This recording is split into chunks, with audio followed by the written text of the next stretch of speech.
We're continuing on in the series we've been in for the entire year, looking at the life of Jesus, studying in the Gospel of Luke mainly. We took a slight detour into the Gospel of John for a little while during the season of Easter, but we're back in Luke, and we're spending the whole year with Jesus, digging into his words and his teaching and his example. And so far, I've learned a lot, and I've really been challenged a lot this year, because I find if I continue to measure myself against Jesus and his witness, I'm never going to stop growing. I'm never going to stop seeking to be better because Jesus gives me a model to follow and an example that I want to continue to press into and go deeper into. And so today we're going to be looking at a fairly well-known piece of Scripture from the Gospel of Luke. And it is a beloved text by some. And as I've learned over the last week, it's actually kind of hated by some people, actually.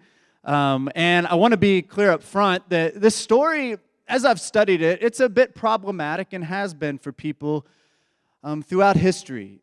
Traditionally, this passage that we're going to look at has been interpreted in, I would say, very simplistic and fairly unhelpful ways at times, sometimes even hurtful ways. And so today we're going to dig into it. We're going to try to dig into it and really seek to get to the essential message that we find in these verses. And so my hope is to shed some new light maybe on this well-known story in the life of Jesus. Let me read our text for us. It comes from Luke chapter 10, verses 38 through 42, and the words will be behind me on the screen. I'm going to read from it as well because I do not have a Bible up here with me. So, Luke chapter 10, this is right after the Good Samaritan story that Tanya talked about last week, all right? So these stories actually fit really well together, and we're going to talk about that in a little while.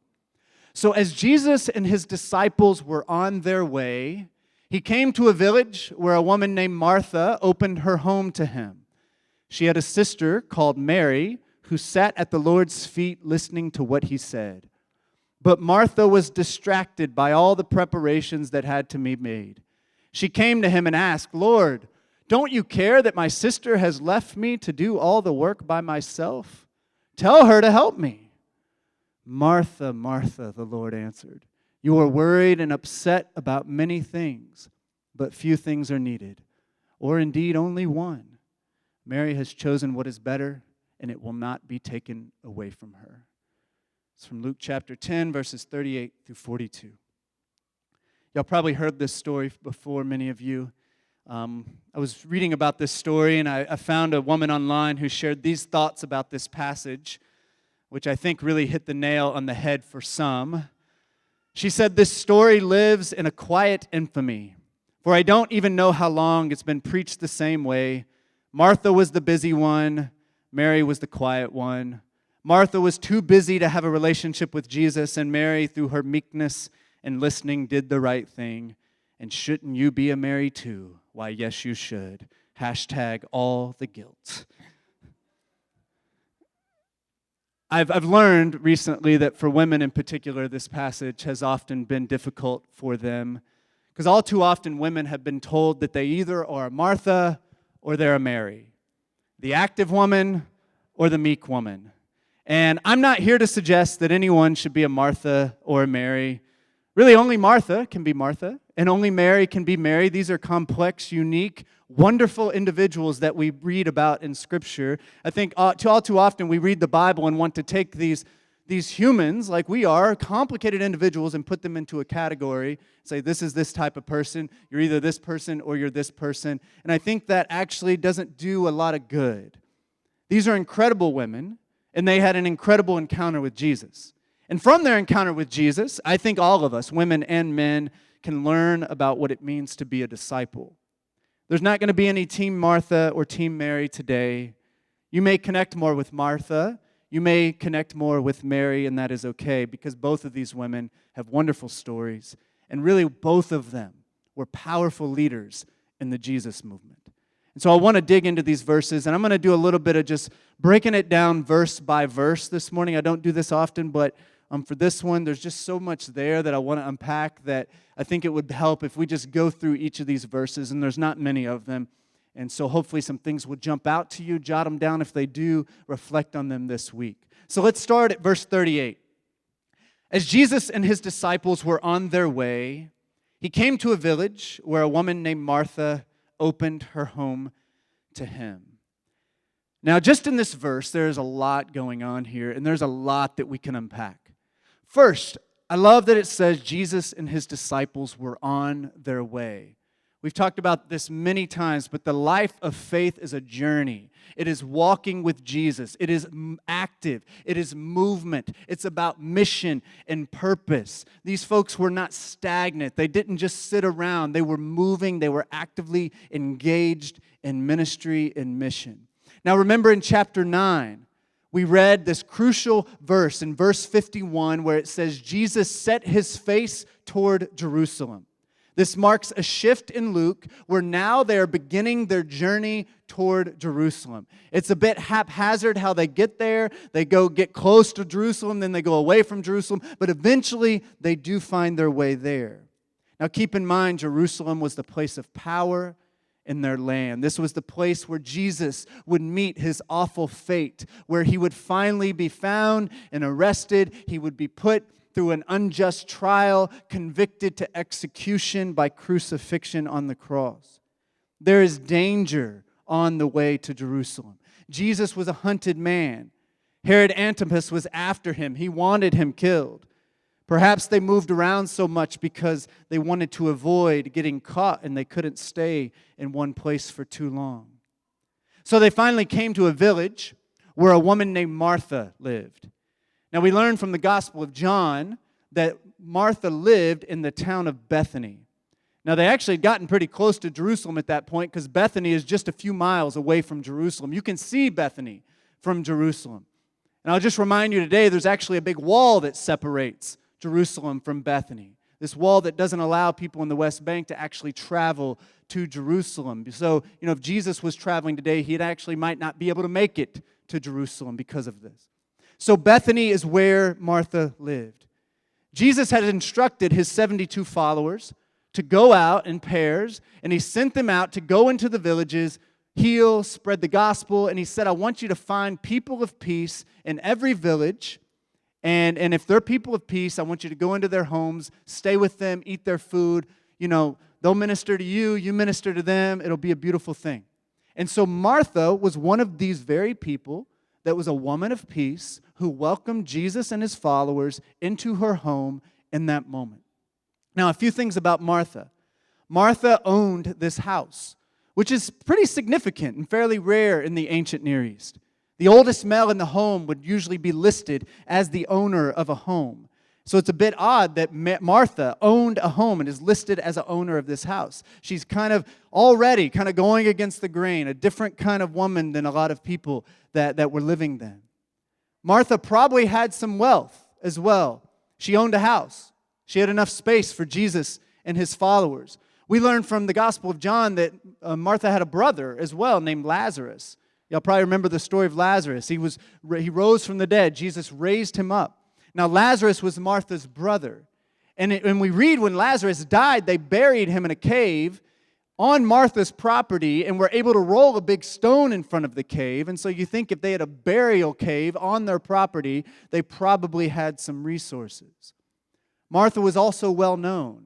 When Lazarus died, we read that many people from Jerusalem traveled to the small town of Bethany from the big city to be there with Martha, to mourn with her, to comfort her. And so Martha was connected to people. She was well loved. Martha was also a very courageous woman, I would say. Martha was willing to host Jesus and his disciples in her home, knowing that Jesus was a marked man, that the authorities were after him. This would have put her and anybody in her home, potentially even in her village, all these folks, in great danger because of the hospitality that she was willing to offer Jesus and his followers. She was a courageous woman. Now Martha, verse 39 says, has a sister called Mary who sat at the Lord's feet listening to what he said. Now Martha's sister was a woman named Mary. And so now we know that there's Martha, Mary, and Lazarus. They're all three siblings. We know in the Gospels that Jesus was very close to these three siblings. He was close to this family. He had some very close, beautiful moments with them and many different stories throughout the Gospel. These were good friends of his, people who really supported him and his movement. Mary was the same woman who poured the expensive perfume that was a whole year's worth of wages on Jesus' feet. Another sign that maybe they had some resources that they were able to put towards the Jesus movement. The text tells us that Mary sat at the Lord's feet. Now, I remember sermons about this passage from my childhood that kind of depict Martha as the busy one in the kitchen, maybe fluffing pillows, sweeping the floor, doing all the home duties. And then Mary's just sitting cross-legged on the floor doing Bible study with Jesus. Sitting with Jesus at his feet was not like doing Bible study like we often think of it. That phrase is used to describe a disciple of a rabbi or a disciple of a teacher. Mary took the position of a disciple, learning from Jesus, listening to Jesus, for the purpose of becoming like Jesus. Mary was training to be a disciple. She was not just doing some Bible study or just passively listening. This was very active. She was wanting to learn from Jesus, how to be like him, how to be a disciple. And Jesus invited her to sit at that place as his disciple. Many scholars point out that Mary taking the position at the feet of a teacher was really a pretty radical thing for her to do. Often that was reserved for men, many scholars point out. Women would rarely be found at the feet of the teacher. They would often be behind the scenes, having to do all the behind-the-scene work while the men sat at the feet of the teacher. And so Mary was willing to take that bold step to say, hey, I want to be your disciple, and I'm going to sit in the place that the men do. And Jesus welcomed her to sit at that position as well. This would have been a very dangerous thing for her to do, joining up with this Jesus movement, following this radical traveling rabbi who had the authorities looking for him, wanting to kill him. Mary was bold, and she desired to follow Christ, regardless of where it led her. Verse 40, but Martha was distracted by all the preparations that had to be made. She came to him and asked, Lord, don't you care that my sister has left me to do all the work by myself? Tell her to help me. So while Mary was at the feet of Jesus, learning about his way, being trained up as a disciple, Martha was distracted. Or other translations read that she was worried. She was upset, busy, stressed. We understand what that's like, right? To be distracted, worried, upset, busy, stressed. She was stressed and distracted and anxious about all the preparations that had to be made, the text tells us. Now, most have assumed that Martha was in the kitchen, cooking, preparing food. But the text, keep in mind, does not say that she was in the kitchen preparing food. People perhaps have assumed she was in the kitchen because that's often where women are expected to be, both then and now. And of course, hospitality in the ancient Near East would have involved food for sure. However, I agree with Warren Carter, who argues that we need to get Martha out of the kitchen.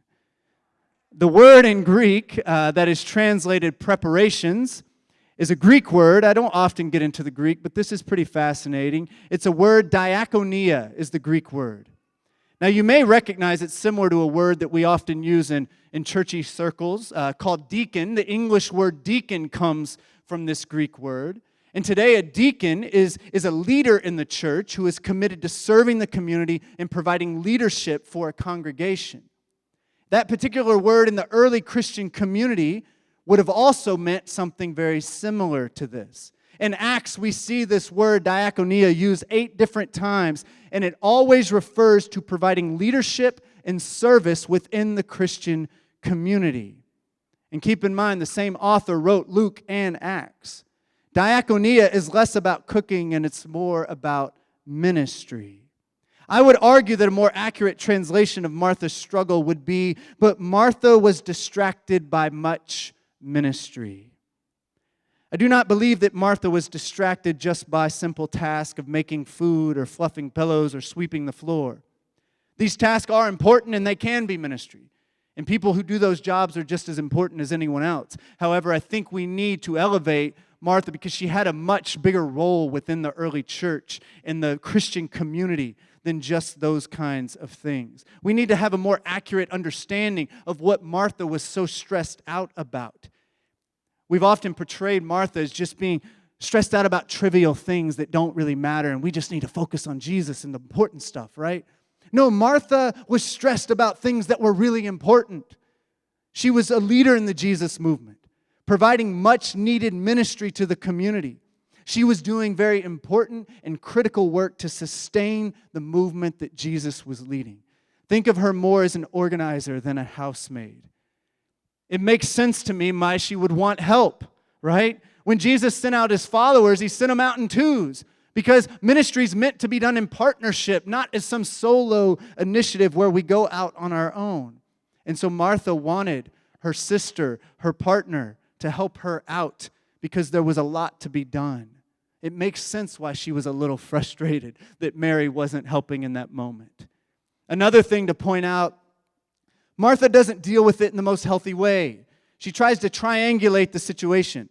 Have you all ever done that before? You got family members who do that? You know, it's like instead of going to the person you have the problem with, you go to somebody else, and you're like, can you go talk to them, please? And then it creates this unhealthy triangle. Those are not very good to do. This is what she was doing. She went to Jesus to try to talk to Mary and get Mary to do what Martha wanted Mary to do. Just a side note, not a healthy way to deal with conflict. Verse 41 and part of 42, Jesus says, Martha, Martha, the Lord answered, you are worried and upset about many things, but few things are needed, or indeed only one. You know, I hear compassion and understanding and some correction when Jesus says Martha's name twice. It's like, Martha, Martha. He acknowledged and affirmed and validated that she was upset and she was worried about so much. Remember, Martha was upset about things that were important, even good things she was upset and stressed about. Yet Jesus reminds her, I think in this moment, what is most important for her right then and there. He says that really only one thing matters in the grand scheme of things. And he closes by saying, Mary has chosen what is better, and it's not going to be taken away from her. That translation, what is better, makes us think that Jesus is maybe comparing Mary and Martha and telling people to be like Mary. And the text really doesn't say that in the original language. In my opinion, it's more like Mary has chosen something good. Mary has chosen a good thing in this moment, and Martha, it would be good if you paid attention to that. She's chosen what is good, what is important right now in this moment. Essentially, Mary had chosen to spend time with Jesus, to learn from him, to focus her attention on him. We also could think about the urgency of this moment. Keep in mind, he's on his way to Jerusalem. Things are getting bad. He's not going to be with them much longer. Mary had chosen what was important and needed in that moment to focus her attention on Jesus who was in her home. Martha was distracted by many good things. She was organizing and supporting the Jesus movement, likely through her connections and her wealth and her leadership and her hospitality and her skills. But in that moment, Martha was consumed in her ministry, and she became very self-focused, even resentful, and ultimately, it seems, in that moment, lost sight of the most important part of the Jesus movement, Jesus himself, right? You know, this story isn't really about Martha's actions. It's not about that she was doing things she shouldn't have been doing. It's not about who's better, Mary or Martha. To me, it's really about priorities. And we understand this. Our priorities get out of whack all the time. We know what it's like to get distracted and worried and stressed about all the important and good things that we have in our lives. Our tasks, our relationships, our events, our obligations, our appointments, our careers, our families. For me, my church and the ministry I have to do with good stuff. But it can become a hindrance sometimes for us. We understand that stress all too well because we know that it's all too easy to lose focus and to get our priorities out of whack. I like how Caroline Lewis puts it. She says, now is the time to set aside duty and just sit beside Jesus. Now is the time to postpone maybe what you have to do and take time for what you want to do. Now is the time to reschedule some items on your to-do list and reprioritize.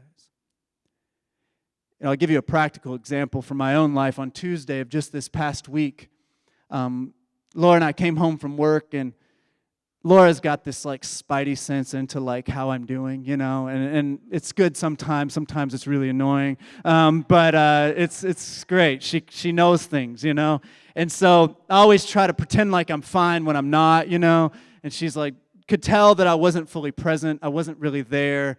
I was being kind of short. I was not being very kind or very warm, and she knew something was off, and so we talked, and I told her about all the things I was stressed about. Building issues at the church, foster care uncertainty, too much ministry, too little time, too much busyness. And it hit me later that night that I have something in common with Martha. I all too easily, become distracted and worried about much ministry.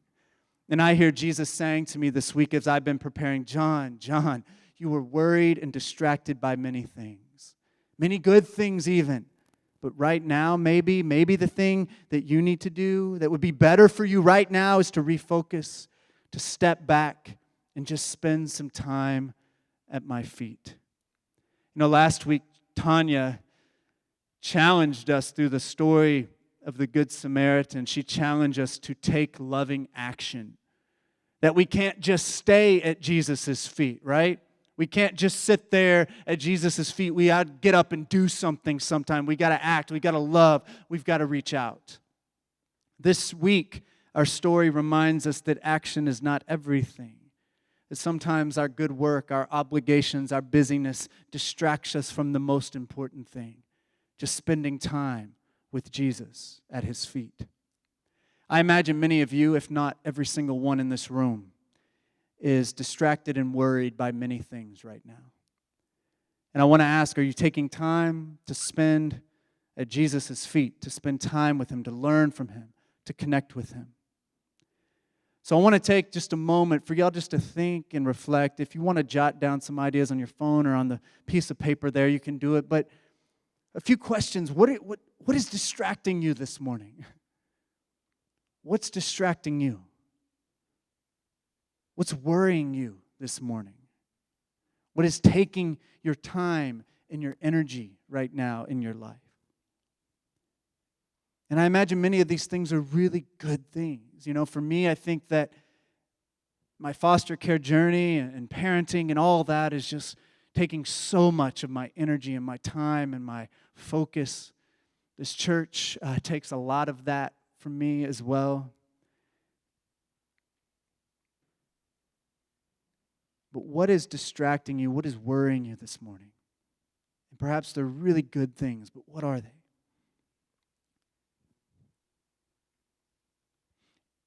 And then I think the question to go a little bit deeper is to ask, where does Jesus fit into all that? Are you taking the time that is necessary to spend with Jesus in prayer and study and conversation and worship?